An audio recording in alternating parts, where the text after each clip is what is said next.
ఇందిరమ్మ రాజ్యం తెస్తాం.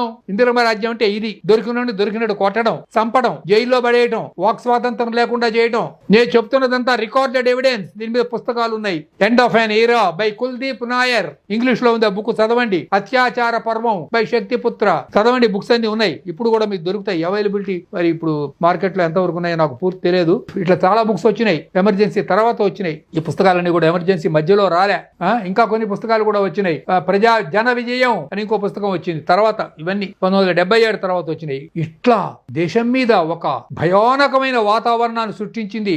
అప్పుడు టీవీలు లేవు, కానీ రేడియో ఉండేది. రేడియో మీద సెన్సార్, న్యూస్ పేపర్ల మీద సెన్సార్. న్యూస్ పేపర్ లో ఏమిటి వస్తాయి వార్తలు తెలుసునా అండి? గొర్రెలు అమ్మకం, గొర్రెల అమ్మకం, ఇంకా ఏదో ఒంటెల అమ్మకం, ఒంటెలను అమ్ముకుంటున్నారు.